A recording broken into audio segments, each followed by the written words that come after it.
G'day, legends. Welcome back to the Husky Hustler. This week coming to you from chilly Montreal, Canada. Oh, Canada, our home and native land. Home of one of the greatest MMA fighters of all time. Lose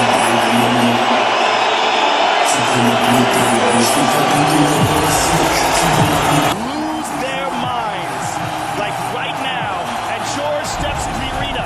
Take your headphones off, man. Listen to this.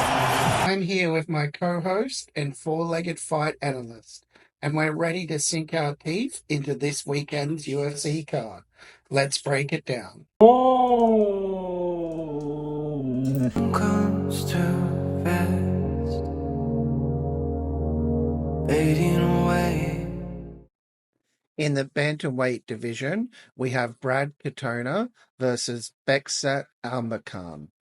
Katona's strategy hinges on his grappling and control.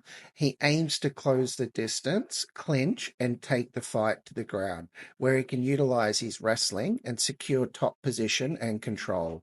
His approach can neutralize Almakhan's striking and potentially lead to a decision victory or a submission if he can capitalize on any openings. Almakhan's strength lies in his striking, particularly his ability to blend kicks and punches fluently. He applies forward pressure, throwing combinations to disrupt his opponent's rhythm against Katona.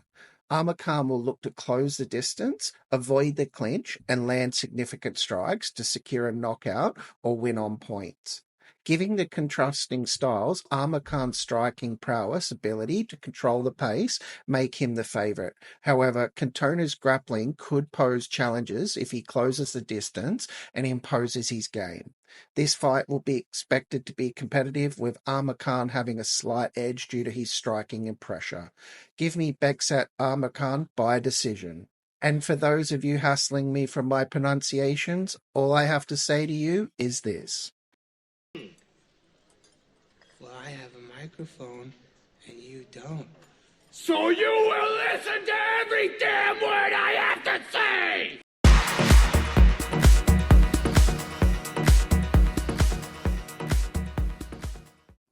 In the Featherweight division, we have Daniel Santos versus Yeong Lee.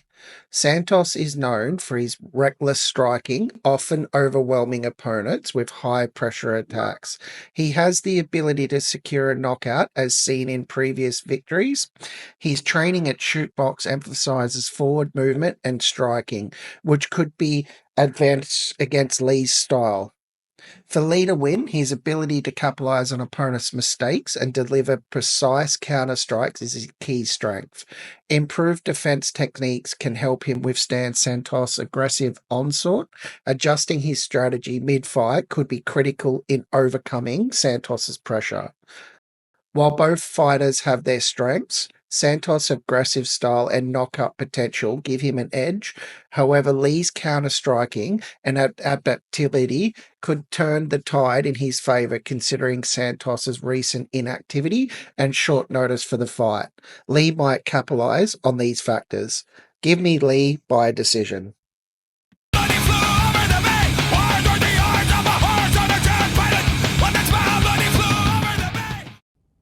In the middleweight division, we have Marc-Andre Barriault versus Bruno Silva. Marc's path to victory lies in his relentless pressure and high-volume striking. He averages 5.98 strikes per minute with 47% accuracy rate, and he absorbs 5.58 strikes per minute, indicating willingness to engage in exchanges. His strategy should focus on maintaining a fast pace, closing the distance, and overwhelming Silva with combinations. Given Silva's recent struggles, Marc's durability, he could win by a decision or potentially a late stoppage if Silva's resistance wanes. Barriault's best chance of victory is through his knockout power. He has a history of explosive finishes, but recent performances suggest a decline in his effectiveness. Bruno's averages 3.85 significant strikes per minute with 47% accuracy rate, and he absorbs 5.28 strikes per minute. To win, Bruno must capitalize on any openings Marc presents, aiming for a clean knockout punch.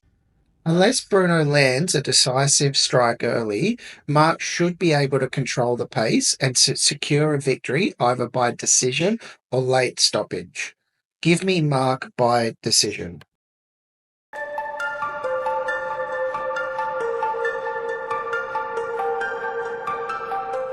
In the light heavyweight division, we have Navajo Stirling versus Ivan Erslan. Stirling is known for his knockout power, having secured multiple victories by TKO. His reach advantage and aggressive striking style make him a formidable opponent in the stand-up game.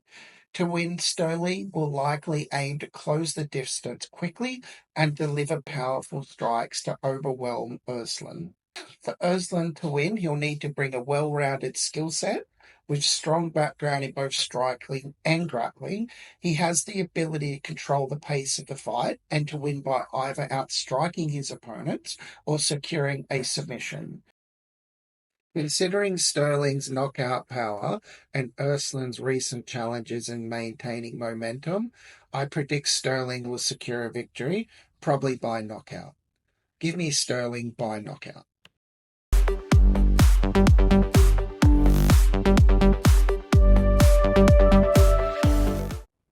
In the light heavyweight division, we have Bukauskas versus Ion Cutelaba. Modestas has demonstrated knockout power, notably securing a quick finish in his last fight. He can outpoint opponents with his striking and movement, maintaining distance to accumulate strikes over 3 rounds. Ion, known for his aggressive approach, can overwhelm opponents with his striking early in fights. He has the grappling skills to secure submissions, as demonstrated in his recent win. While Ion's aggression and grappling are formidable, Bukauskas' reach advantage and striking precision give him the edge. If Bukauskas can manage the distance and avoid early exchanges, he's likely to secure a victory, potentially by knockout or decision. Give me Bukauskas by KO. Hoaxad!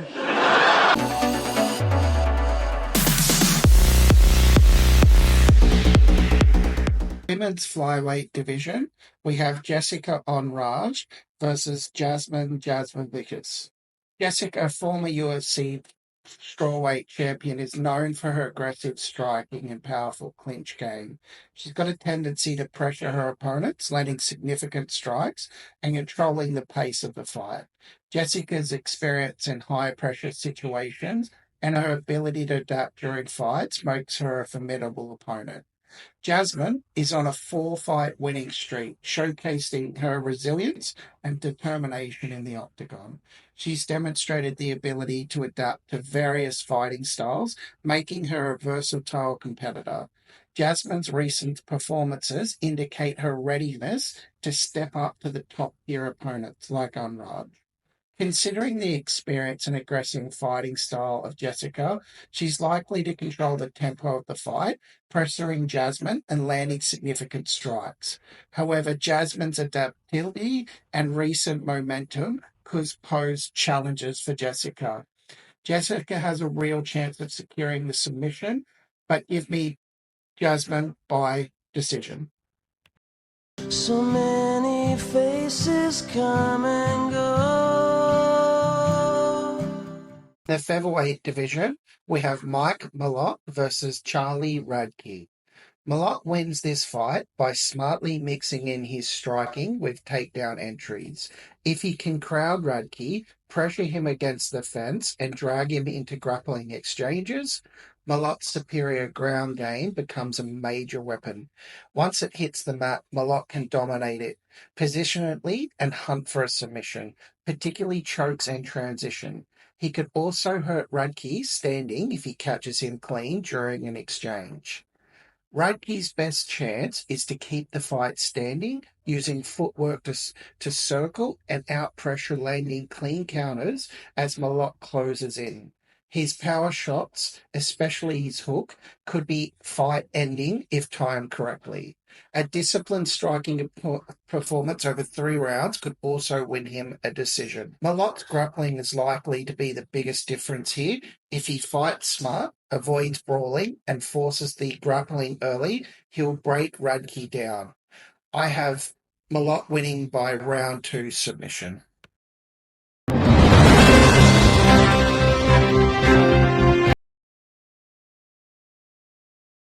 It's raining sideways!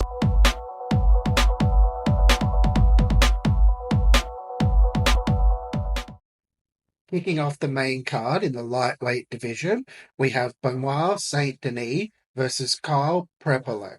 Saint-Denis excels in relentless pressure and grappling. He can secure a win by closing the distance, initiating his clinch game, and taking the fight to the ground. His top control and submission skills are his primary tools for victory. Kyle steps in on short notice with a 4-1 record outside the UFC since his last appearance in 2019. He aims to capitalize on his striking and durability. To win, Kyle must maintain distance, utilizing his striking effectively, and avoid prolonged exchanges in the clinch or on the ground. Saint-Denis' grappling prowess and Kyle's short notice entry, Saint-Denis is favored to secure a victory, likely inside the distance, whether that be by KO or submission. Give me Benoit Saint-Denis by KO.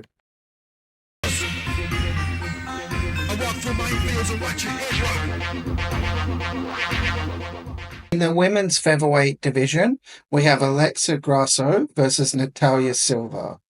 For Grasso to win, she needs to control the pace, excel in maintaining a steady pace, averaging 4.19 significant strikes per minute with 41% accuracy rate. Her ability to maintain the tempo can wear down opponents over time. Her defensive striking, with a striking defense of 58%, Grasso can absorb pressure while minimizing damage, allowing her to capitalize on counter-striking opportunities. While not known for high-volume takedowns, Grasso's grappling can be effective in controlling opponents and scoring points, especially if Silva's takedown defense is tested. Now, for Silva to win, she does land 5.19 significant strikes per minute with 47% accuracy, with a high output, aggressive style that can overwhelm opponents. With a takedown defense of 91%, Silva is adept at neutralizing opponents, attempting to bring the fight to the ground, keeping the action standing where she is more comfortable. Her relentless pressure can force opponents into uncomfortable positions, potentially leading to mistakes that Silva can exploit for a finish. This matchup presents a classic contrast in styles. Grasso's methodical approach versus Silva's high-intensity offense. Silva's striking volume and defense prowess gives her the edge in maintaining control and dictating the fight's pace. However, Grasso's experience and adaptability could allow her to weather the storm and capitalize on any openings. Silva's aggressive style and defensive skills may prove too much for Grasso, so give me Silva by decision.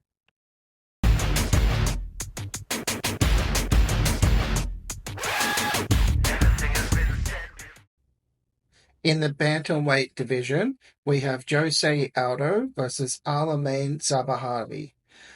Aldo controls the pace by closing distance and landing powerful hooks and leg kicks. His striking power remains formidable. He can overwhelm opponents with his aggressive style.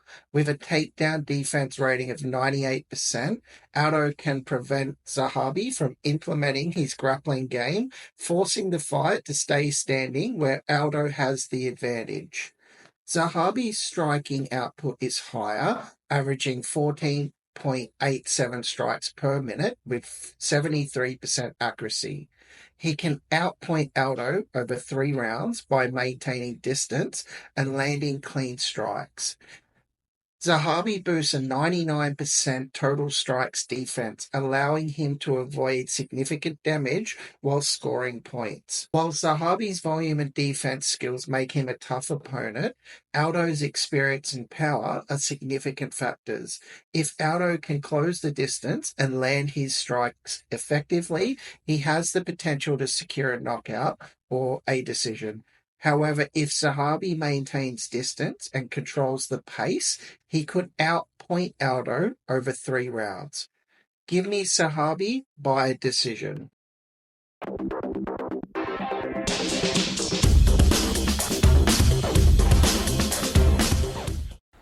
In the women's flyweight division, we have Valentina Shevchenko versus Manon Fiorot.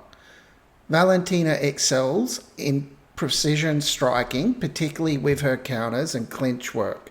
Her ability to control the distance and exploit openings can neutralize Maron's aggressive style. While not primarily known for her grappling, Valentina has demonstrated effective clinch control and takedown defense. Utilizing these skills can disrupt her opponent's rhythm and score points. Manon's aggressive approach and high stroke output can overwhelm opponents. Maintaining relentless pressure may force Shevchenko into uncomfortable exchanges. With strong takedown defense, Manon can keep the fight standing where she has the advantage. Establishing dominance in the striking department is key. Why Manon's aggression and volume are formidable, Valentina's experience and tactical approach are likely to prevail. Valentina's ability to absorb pressure and counter effectively should allow her to maintain the title. Give me Valentina by a decision.